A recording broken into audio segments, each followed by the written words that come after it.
Welcome to the Big Biz Show, featuring insight, analysis, and a lot of stuff that's none of your business. Hold on. This is the Big Biz Show. I think it is their business. Making the markets work for you. Here's the man with the plan, Sully. Well, here we are, live at the Loft Owner Studios in sunny San Diego, California, after another Padre lost weekend. Can I just tell you that I think that there needs to be a caste system in Major League Baseball, where you have the haves and the have-nots. Haves are wins. Otherwise, you are relegated, down to, like soccer. I think it's called Premier League soccer. It's called relegation, right? I think it's called relegation. Yeah. You get relegated down, and I don't care if you're Man City. Play better. If your Man City falls to the bottom, you're below that line. Play better. Yeah, play better. Great way to say it. I just had to bitch about that. Howie Font's here. Howie Font, live from New York City. What's going on in the markets? What's going on in your world of finance here? Howard, did you have a nice weekend? Did you have a nice flush to your face? Did you go to Central Park this weekend and chase parked cars? Well, it's wonderful May showers, so not so much, but I don't know what the flush is from. If we're gonna have a cast, I think we do. It's called going to what we like to call Sunday services at the local bar from 2 to 8 last night. Go. Yeah. So it was an Irish service. Perfect. What's happening? So we've had this big moderate uptrend in the market the last couple of weeks, but it's been a mostly calm, flat few days. We did see something you'll be interested in, Sully. The Dow touched 40K, 400,000. Yep. That's pretty amazing if you think about the historical levels it's been at. And, yeah. It's interesting you bring that up because it is in my mind, well, not in my mind, it's just a milestone. So here's what's interesting. Yeah. When the Dow went from 1,000 to 2,000, that was a big deal. And when the Dow went from 9,000 to 10,000, that was a huge deal. At some point, though, the amount of days it takes for you to get from 10,000 to 11,000 is much longer than it takes you to get from, what are we at now, 35,000? Something like that? What do we close? We just touched 4. We just touched 40. Okay. So for the distance between 40,000 and 41,000 is a New York minute. Okay, it's not like, it is, what I want to see is the next big milestone we need to be talking about is not 45, it needs to be 50. And then 60 from there, because it's just a psychological barrier. It means literally nothing in the market. That's right. It's percentage. And the actual round numbers are, like you said, only psychological. The S&P hitting 5,000 was big for a lot of people. Should it? Do we deserve it? No. Sorry, guys. What it does tell you, though, Howie, is that our sentiment is of the emotions of the market. I mean, the market, in my opinion, runs on fear and greed and institutional trading. So you and I buying shares of Apple don't really move the needle on the market as much as institutional guys do. However, 3 small forces. Right, but the fear and greed index does play into this thing, and what I'm seeing here is we're going into a bull market. I mean, it's clear. The bear market That's exactly right. This bear market is we're on the off ramp of the bear market. We may not be the off ramp of recession or inflation, although I would argue that we probably are, just not as fast as we thought because it's sticky, because we're still spending money. But this market's about to rally. And the good news is when we come out of a bear market, which we've had for, what has it been, a year now, Howie? Close to a year officially? A little over a year, actually. It's when we breach, it's when we breach 10% and 5% of previous highs. So just look out and be ready. Get some dry powder going because we're gonna have some really good. And by the way, bull markets last way longer than bear markets last. So we're gonna have a good uptrend coming up. And people get paid to manage money, and if you're gonna manage money, you got to have it in the market. Yeah. I mean, if you're not at risk, you're not going to make anything, right, Howie? That's right. That's right. There's job risk for these pension funds and these money managers, and they've got to get invested. So now's as good a time as any. Devin wants to be smartasthowie.org is their website. Howie wants to be as cool as Devin is the other website. That's the website, yes. See you tomorrow, dude. All right. We'll continue this conversation coming up. Big Biz Show. See you in a minute.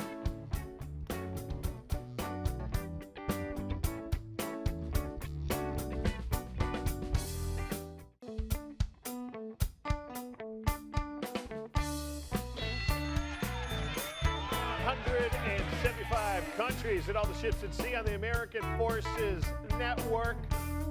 All you brave men and women, United States Armed Forces, we are eternally grateful here on the Big Biz Show. In the Loft 100 studios, Costa, Maribert Godwin, Greg Todorov. Only 5 more sleeps to the weekend. Oh, yeah. Yes. Welcome to your Monday. Is next Monday Memorial Day? Yeah. Whew. And then it's the end of school. Comes around. Wait a second. Yeah. Hold the phone, Chuck. Where? May 31st. DTC, you guys are freaking on fire the last couple. Love the claw. Yep. Which makes me think, what the hell you been doing until today? Nice job, you guys. Wait, did you just say? Father's Day? Memorial Day? Memorial Day, and then 4 days later is the last day of school for my kids. They get out on May 31st, not even June. And there's some high schools that get out maybe the following weekend, and then Father's Day is 2 weeks later. Okay, so I want to talk about the Howie's. We'll do that at the end of the show. Okay. I want to talk about this for a second. Yeah. So kids are out of school now? Yeah, almost. Or does it surprise you? I don't know how it happened. Literally, I 'Cause blinked, and now all of a sudden it's For you two, you have kids in school, and your whole lives are circling around what their schedules are. For me, it's like, oh, it's Christmas. Exactly. Yeah, but it goes so quickly. Once February hits, all of a sudden it's just. Yeah, but these little minions today, they are out of class more than they are in class. Drunken midgets? Them too. Can I say that? The whole group. There's so many Minor days. and dance after that. They're never home. But no, they're never in school. There's this day and there's this day and there's this teacher happy hour day and all this other stuff where Matt Chess, our chief of the boat, as I call it, Sergeant Reis, was a high school baseball coach, high school golf coach, was a high school teacher. Forever, and retired. And as a good friend of mine, I said, he's the spry young age of 50-something. He's not old at all. He's got still wouldn't mess with him. 35 good summers. Yeah. And brought him in here, and happy to have him here because I said, look, we got people here that you're used to herding 400 kittens into a wheelbarrow every day for the last 20 years. Mm-hmm. You should do this. Matt, come up here to the set here. Let's give him a handheld or something because I think he would be the person to ask about because in the day, we went to school until when? June, was it? You went the day after, you arrived the day after Labor Day, and then you went into June. See, now they start in early August. But wait a second. So it's opposite. They But start early. but to defend this because Matt still has a heart. You know, I love going out to dinner with Matt and seeing a 40-year-old woman come up to him and said, I was in your social studies class. Mr. Chess. This is a topic I'd love to talk about with you. So first of all, you were back when there was 3 months of summer, 2-week Christmas vacation, week off for Thanksgiving. Not even a week. No, back in the day. Wednesday, right? Get out half day Wednesday. Yeah. And look at it. Listen, you guys can't. You guys gave up making the big bucks in exchange for teaching the youth, but having a pretty secure future because of pension. Sure. Just like police officers do, and such. Talk about what they're talking about now, where we're going to school. There's a teacher service day or whatever. So can you defend it? Would you defend it or not? Now that you're out of sort of the business. It's definitely changed over time, and I think part of the change has come from more families have both parents working, and so you have to consider that, and you have to announce these days in advance to take in consideration childcare date and pickup and all the other things like that. I think the old school way of doing it was really predictable and made sense, but the other thing that's changed is, at least at the high school level, it's not necessarily true for the younger, is they try to align more of what they do with all the kids to take AP tests. And these AP tests end in May. And that's advanced placement tests, and they're college prep. My kid just tests. had one yesterday.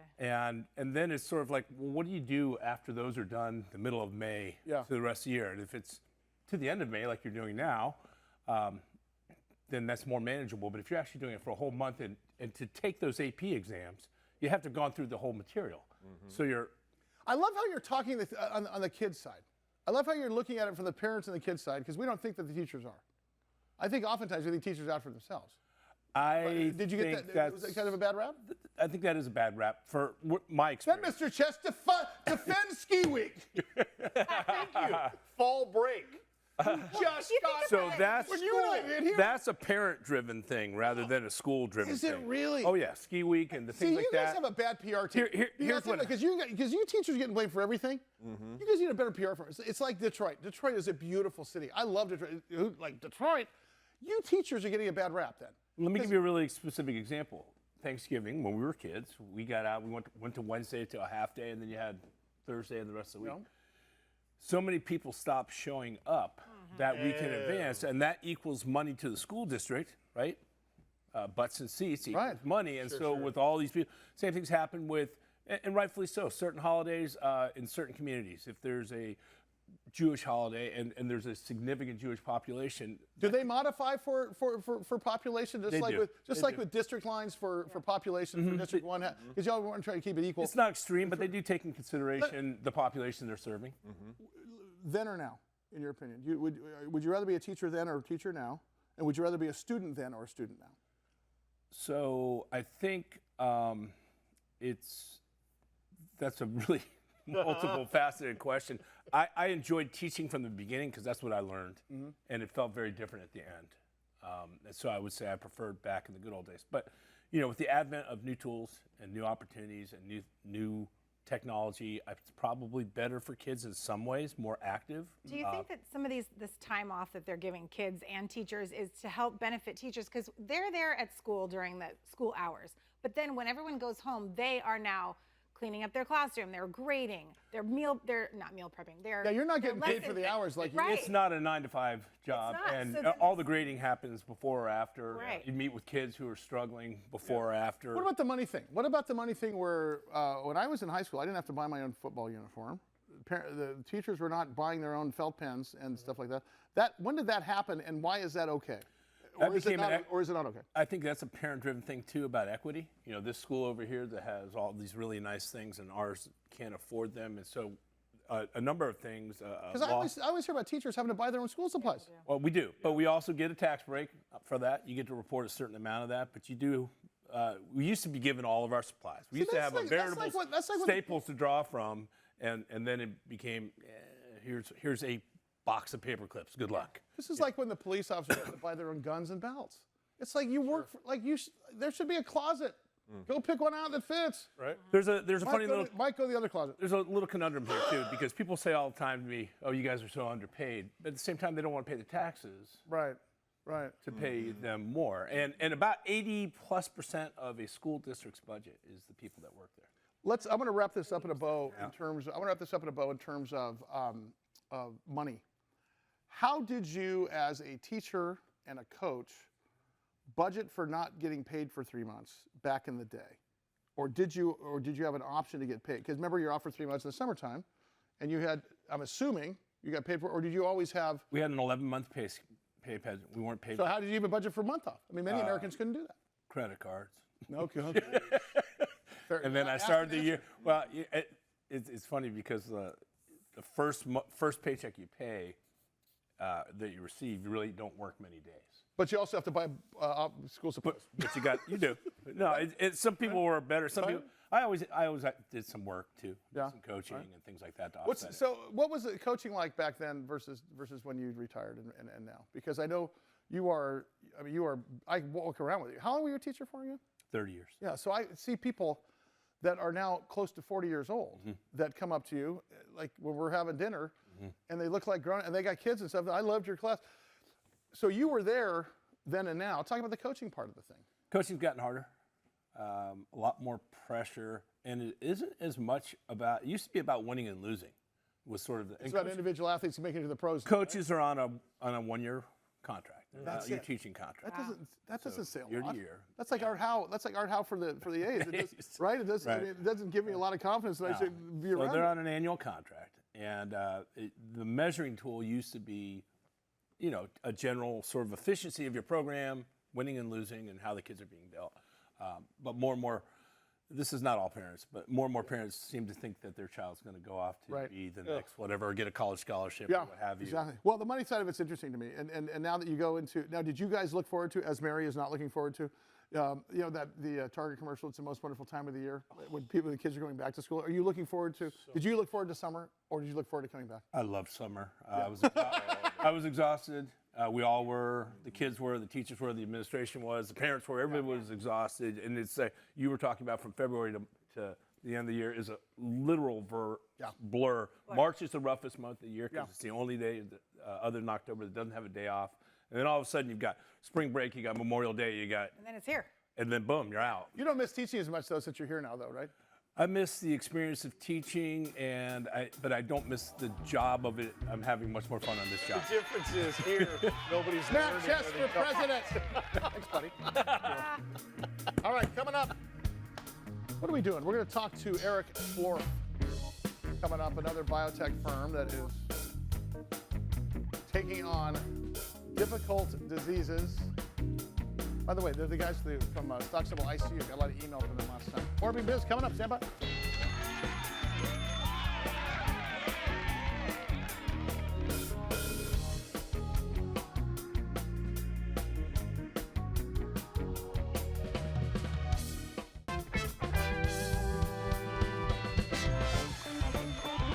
The Big Biz Show from the Loft 100 studios in sunny Southern California. In over 175 countries, all the ships at sea on the American Forces Network. And as always, you brave men, women in the United States Armed Forces, thank you for what you do, what you have done for us. Costa, Mary Beth Godwin, Greg Todorov, and Sully. Hey, good to see you. So, I'm excited to talk to our next guest. What, can you give a hand for the frickin' day trip? I was just going to say that too. You didn't even make eye contact when you threw out the 1-2. No, I was going to say got that you. too. They sound good today. Not that they don't always sound good. Right. They sound particularly The good. best. There are some days where they're. Well, they left. Yeah, the, you think? They left the game early, Mike. I want to talk to our next guest, Eric Schlorff. He's the CEO of SeaStar Medical Holding Corp. Really good guy. I've had a chance to talk to him off the air a number of times, and I think we're going to be covering this stock because it's really interesting. Every time I get blood work done, my blood work is great except for this thing called CRP, C-reactive protein. It's inflammation. Okay, and we all have this inflammation thing. So I've been on a mission.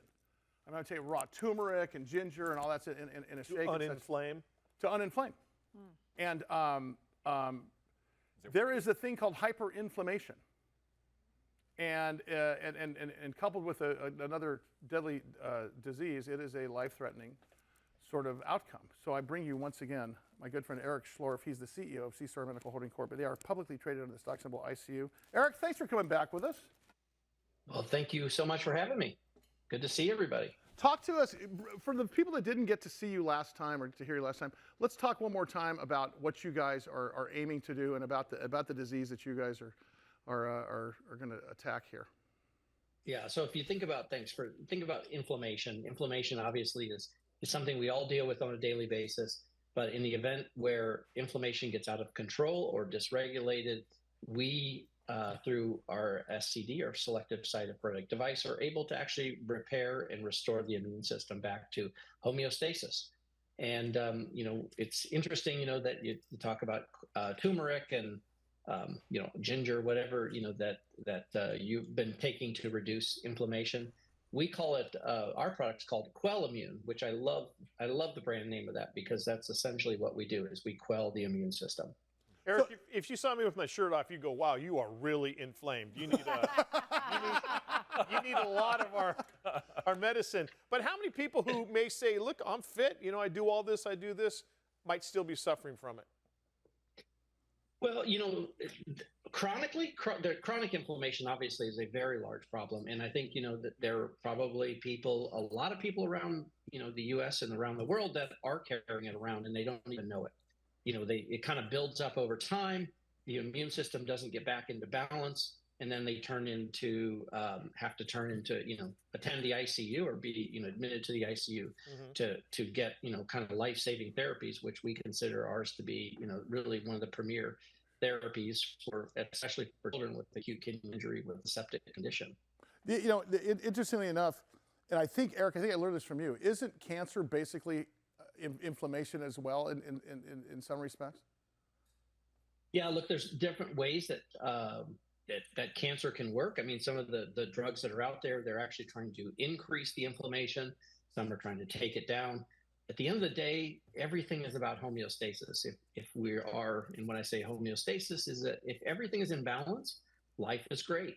When things go one way or the other, that's when we have problems. True. And that's essentially what happens in many cancers, many chronic diseases. You can think of neurologic diseases.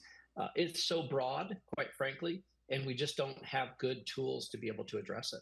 And Eric, is it how is it administered? Is it a pill form or injected? And do you do it to prevent inflammation, or do you do it once you've already established that you have an issue with it?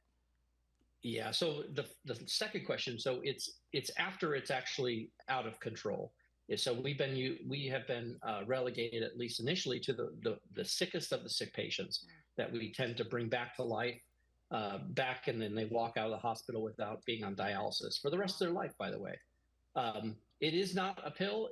I would love I wish it was a pill, and I wish it was an IV injection. But it turns out that it's actually kind of an extracorporeal therapy. So it means it takes the blood outside the body. We treat it in real time and essentially conducting autologous cell therapy, which means self-changing of the cells in real time. And we're reprogramming those cells, and they go back into the body to signal that the cytokine storm is over. And that's essentially what we do. And so this is something that is right now connected to a dialysis circuit, is the best way to put it. Everybody knows dialysis, but we're doing dialysis on a continuous basis in the intensive care unit, where this is a simple bolt-on, takes about 15 minutes for the hospital staff to change it out daily for this disposable model. Eric Schlorff is his name. He's the CEO of SeaStar Medical Holding Corp, stock symbol ICU. Eric, talk to us about the FDA and where you are on that journey down that path to getting the drug to us. Yeah, so for children, so today in children, we have a pathway today, which is approved through humanitarian device. So that's less than 4,000 children. So we have the ability now to go and sell that for a profit, which is an amazing feat for any kind of company to get over that first hurdle. And quite frankly, that begins to then de-risk the rest of the pipeline. On the adult side, we're in the midst of running a clinical study, which you see up here, in adults for acute kidney injury. That was one of 3 breakthrough device designations we have with the FDA. What we've guided the market today is that we should be at around 100 patients enrolled, or halfway, by the end of this year, and then fully enrolled by the middle of next year, which then kind of takes us to probably around 12 to 18 months after that to get full approval in adults. Now, that's a much larger market. And will there be a compassionate care program when the time is right, in your opinion? Most likely. At least in some indications there will be. We actually get compassionate use cases all the time. We get requests for them. It just depends on some of them that we can fulfill and some that we can't. Sure. For you as a publicly traded, as CEO of a publicly traded company, obviously you can tell us only so much. But insofar as the rest of the year goes, what are we looking forward to in terms of a breakthrough, in terms of research, into the FDA, and even in terms of you guys as a business model and a company? Yeah, look, I mean, we're weeks away from our first sale. And that's obviously, being a commercial company is obviously what all companies strive to do: take things through development, get it to a commercial stage, and then actually get that first purchase order so we get that sale. So I'd say we're probably weeks away on that, which is what we've guided the market. And then, on the clinical study on adults, that's a very large market, 200,000 patients. So you do 200,000 times 10 to 20,000, and you get a big number. Sure, exactly. On an annual basis. And so, it's just really we're methodical. We just announced a couple of weeks ago that we received through one of our partners an NIH grant. So National Institute of Health actually is funding a $3.7 or $3.6 million study to test this concept in cardiorenal patients. Well, and that's a vote of confidence, I hear, when you're getting NIH money. I mean, let's face it, they wouldn't be doing that if it were Mike's shoelace retipping company, which is not doing so well after all. His name is Eric Schlorff. He is the CEO of ICU. Just because I can't bend over to look at my shoes. I want you in San Diego, brother. I want to sit down with you and talk to you here on the set at some point. Thank you, Eric. Appreciate it. Eric Schlorff is his name. Get over here. Come on. Big Biz Show. Much more to come. We're going to talk about nervous system and how nervous Mike's system has become since he stopped eating red vines and drinking beer through them. Big Biz Show.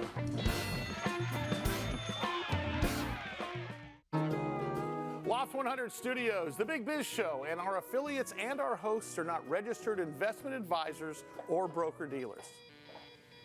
Our show hosts make no commitment that the purchase of securities of companies profiled or otherwise mentioned in our programming are suitable or advisable for any person, or that an investment in such securities will be profitable in general. Given the nature of the company's profile and the lack of an active trading market for the securities, investing is highly speculative and carries a certain high degree of risk. We profile selected publicly traded and privately held companies on our program. Most of these companies that we profile have provided compensation to Loft 100 Studios and its hosts for the profile coverage. From time to time, we sell shares of the companies profiled in the open market that we receive as compensation for coverage of client companies. But never sell stocks if we are speaking about interviewing or covering a public company who has paid compensation. Specific questions on compensation can be obtained by contacting producer at SullyAndGroup.com. Listeners should verify all claims and do their own due diligence before investing in any securities mentioned on this program. Investing in securities is speculative and carries a high degree of risk. We encourage our investors to invest carefully and read the investor information available at the websites on the Securities and Exchange Commission at sec.gov and or the Financial Industry Regulatory Authority, FINRA, at www.finra.org. I like it.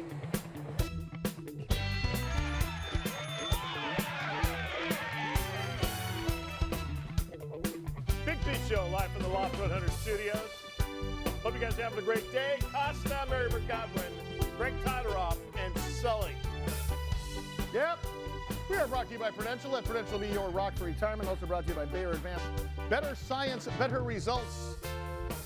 Starbucks coffee. I'm hopped up on some right now. Bloomin' Brands and their fine family of restaurants, including the authentic Outback Steakhouse with authentic Australian food. With bloomin' onions growing on the side of the road in Brisbane. Mighty. Thank you, friends. I'm looking so very forward to having Greg Todoroff tell us about our next guest. Oh. So, Dr. Tiago. Dr. Tiago Reis Marques. Okay. He is the CEO of Pasithea Therapeutics. Pasithea Therapeutics. Ready for their stock symbol? Yes. KTTA. KTTA. KTTA. Los Angeles. Doesn't it sound like it sounds like? It does sound, yes, right? Absolutely. Sounds like a news talk station. Was everybody going for Los Angeles when he said that? In your mind? When he said KTTA? Yeah. When you sang KTTA. KTTA. Los Angeles. Was Los Angeles in the back of your mind immediately? Just like it's 9 o'clock. Yeah, right, exactly. He is the CEO, once again, of Pasithea Therapeutics. They are publicly traded on NASDAQ. KTTA. They're talking to us about a thing called NF1 disease, which is a rare disease with 100,000 patients in the U.S., and he's going to tell us all about what they are doing and how they are at the forefront of research focusing on therapies for diseases of the central nervous system. And here he is, present him to you via Zoom. Dr. Marques, great to have you along, sir. So nice to be here in the program. Thank you for the invitation. So can you take us from the top here and educate us a little bit about the disease and about the platform you guys are developing? Of course. It will be a pleasure because it's definitely an underserved community. NF1 is a rare disorder. It affects approximately 1 in every 3,000 newborns.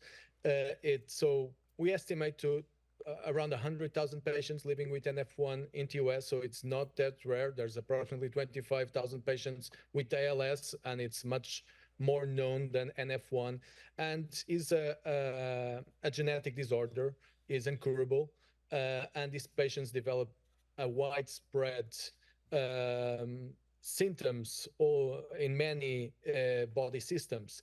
But probably to one of the most impactful symptoms is the development of what we call neurofibromas. Neurofibromas, they can show up in the form of plexiform neurofibromas. These are tumors, benign tumors, that arise around the nerve sheath. They are very diffuse. they grow, they cause pain, they cause deformities. Because they are around to nerves, they cause neurological impairment, they cause muscle weakness. So these patients really suffer from these tumors from a very early age.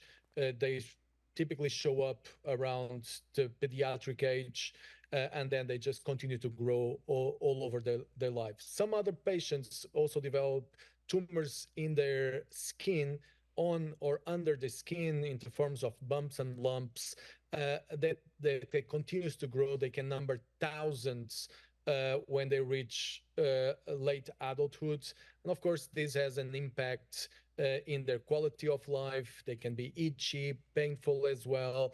And definitely there's is undeserved, as I mentioned. Until very recently, the only type of treatment was doing surgical resection. So for the plexiform neurofibromas, it's very hard to remove a tumor that wraps around your nerves, and you can cause, of course, neurological damage. And this is the NF1 disease. Am I accurate in saying that? NF1 disease. Okay, exactly. so am I accurate in saying, Dr. Marques, that it's 100,000 patients in the U.S. alone every year? Talk to us about what Pasithea Therapeutics is doing. So until recently, as I was mentioned, there was no treatment apart from surgical resection. 3 to 4 years ago, a drug, a MEK inhibitor, show up and is been approved. It is for the plexiform neurofibromas, leads to tumor reduction, and that's a drug called selumetinib. And it's been approved for the pediatric patients from 2 to 18. There will be another drug, another MEK inhibitor, that is going to be approved for the adult population. But all these drugs have serious limitations in terms of their efficacy, in terms of their side effects, and even in terms of the way they're taking. You need to take them fasting twice a day. So what we're developing here is another MEK inhibitor, but a better MEK inhibitor. It's the first microcycle MEK inhibitor that we're bringing to clinical trials. It has better properties, and we're going to be able, hopefully, to have a better drug with better potency, better safety, better tolerability, leading to better compliance. So we're very optimistic about the qualities of our drug. We think we have a better MEK. We know that these drugs work, but there will be an incremental improvement for these patients by bringing a better drug than existing ones. So, Dr. Marques, as a company, where are you right now, and where do you expect to go here for the rest of this year? In as much as you can tell us as the CEO of a public company, but obviously, what's next for you folks? Great question. We just start our clinical trials with our drugs, so we test our drugs in patients. MEK inhibitors, they can work in a variety of disorders. So we're starting to test them in oncology, in malignant cancers that have mutations in this pathway that is called the MAPK pathway. And soon after, we're going still this year to start clinical trials in the NF1 community. We're going to start our dose escalation in plexiform neurofibroma. So our development is laser focused in NF1 to bring a better, newer drug for these patients. Dr. Marques, is this something, going back to, you mentioned in the pediatric age, is this something that manifests itself like immediately after birth, or is there a period of time before someone says, hey, there might be an issue here? It's great questions. First, it's only impact 30 to 50% of patients. So not all patients have these tumors. But it can show at very early age, as young as 2 years old. Okay. They can start to develop a plexiform neurofibroma. Then they grow. They grow faster than the body is growing as a child. And then it starts to have impact because they cause deformity, they cause pain. The kids suffer also from the side effects of the existing drugs. So it's very impactful. And when we talk to family members, they complain either about the efficacy or about the side effect profile, or even just because the kids need to fast twice a day. Oh my gosh. You have parents and the fast 3 hours. So if you have kids, you know how difficult it is to avoid them to be constantly eating something. So you have parents waking kids at 5 a.m. so that they can eat something. And they can take the drug then sleep a bit more for the fasting period, and then take breakfast before going to school. So it's definitely it's great that MEC work. It's great that there's a drug for the treatment of these plexiform neurofibromas. But like in all over medicine, a better drug is what comes after, and we think we have it. His name, I'll tell you what, and I certainly hope you do, because it sounds like a horrible disease, and it looks like you guys are making headway there. His name is Dr. Tiago Reis Marques. He is the CEO of Pasithea Therapeutics, stock symbol KTA. Will you come back on with us and spend some more time on this? I think we need more time with you next time, but we'd love to have you back. Once again, the stock symbol KTTA. Thank you, Dr. Marques. Wow. I hate talking about diseases that have to do with kids. Oh, totally. I'd rather have lifestyle diseases like Mike, you know, all bad decisions, Yep. Your life is a sum of your decisions, When the whole being is a tumor. You could have been, Superman, but anything. Bad decision here, fire Cheetos here, Funyuns here. All right, very good. Speaking of Funyuns, I ate a whole bag the other day in the car. You had a whole bag of what? Funyuns. Oh, I know you did. On my fingers, rings. More Biz Show to come. Stand by. I used to do that. Great to have you along. Mike Costa's here. Hello. Can you do your, everyone have a good time? You having a good time too? Look at the time now, 11:47 after 11. We're 13 minutes in front of 12 on a beautiful Thursday in America's finest city. Thank you, Mark.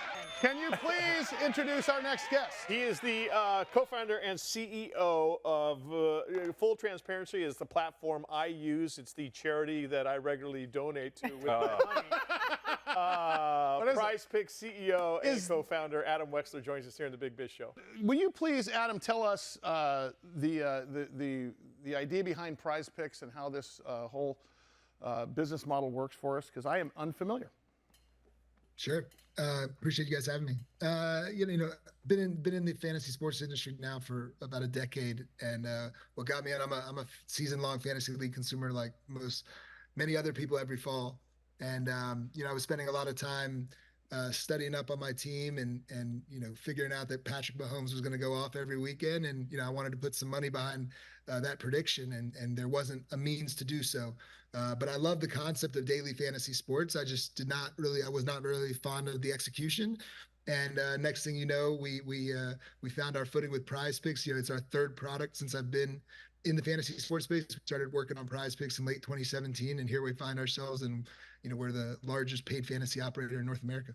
How did you guys get to the point that it was so seamless and so easy to use? I think first and foremost, we needed to simplify the concept of daily fantasy. It's a great concept. It just, the original incarnation, which was popularized by DraftKings and FanDuel, was very cumbersome. You had to know everything about every player, everybody you were playing against. Right. But the laws as they read, the primary, requirement was that any fantasy contest just must involve multiple players from multiple teams. You're creating a fantasy lineup.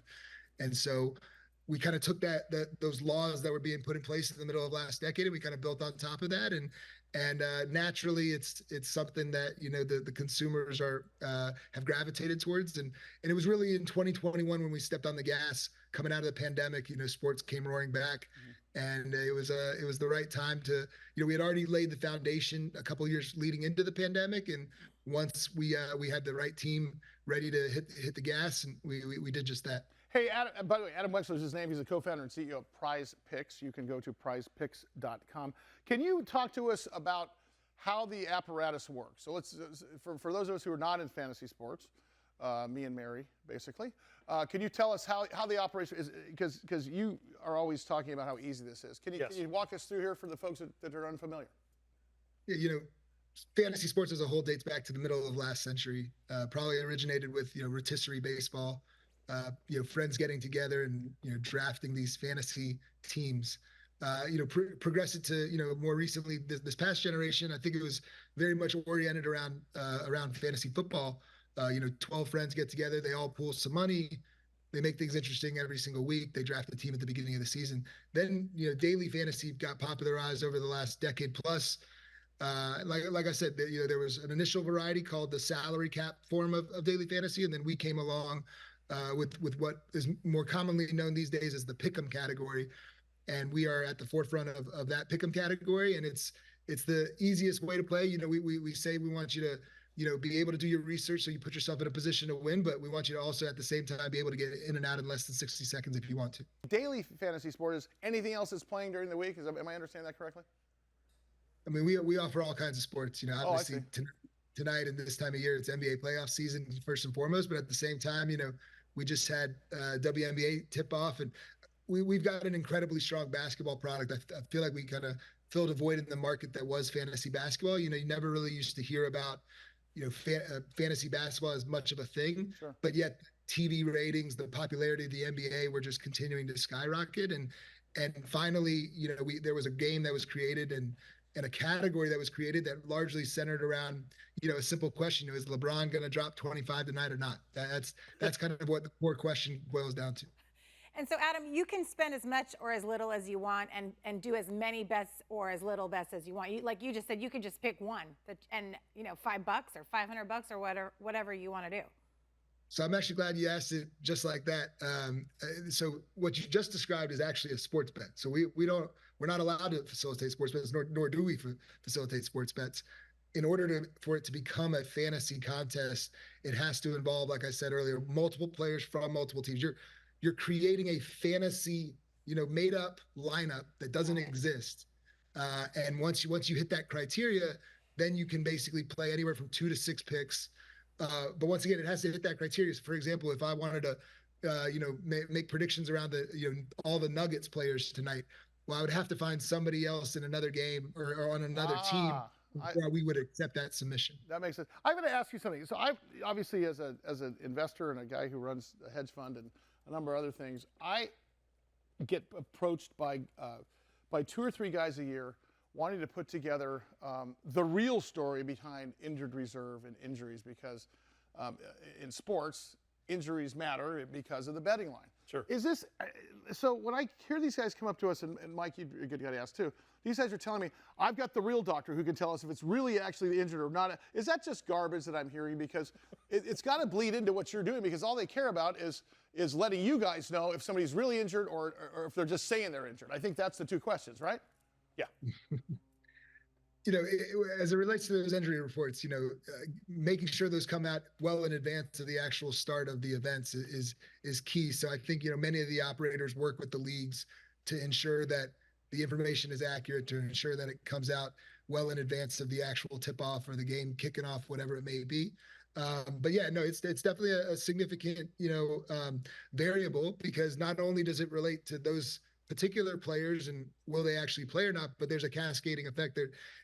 There's a domino effect of how that impacts the rest of the team and the rest of the game for that matter. So those are very important little pieces of information to know. Adam, there was a time where they said the NFL would never go to Las Vegas. We'd never have professional sports in Las Vegas. Once again, 22-year-old NFL player, millionaires in Las Vegas. What could go wrong? What could go wrong? All these leagues are based on making money and making more money. So they see that, hey, Vegas is a good option, or they see that daily fantasy, PrizePicks is a good option. Your relationships with these entities, I have to assume, is very, very strong. Yeah, if you're talking about the leagues, obviously we open dialogues with the leagues and the teams. We're partnered with the Atlanta Braves, our hometown team, for the 4th year running this year. We've done partnerships throughout, a number of the major leagues as well. You were talking specifically about Las Vegas and Nevada. Fantasy sports has always kind of been blocked out of the state of Nevada. Obviously, it's a legacy, sports betting business, specifically brick and mortar. We've actually made the majority, or we kind of grew up and kind of put the emphasis for our product and our game around the South. In fact, it just so happened that California was also a very big focal point because it was one of the biggest markets that we could serve. But it's a good run, and we're able to entertain a lot of people throughout the country. Adam, you have to come. We got to fly to San Diego. We need to spend an hour show. You need to come an hour of this, and we say that every time we get to do this. Adam, thank you so much. I appreciate you coming on the air with us. Adam Wexler is his name. PrizePicks is the name of the company. He's a co-founder. So you go to PrizePicks.com. There we go. See you in a minute.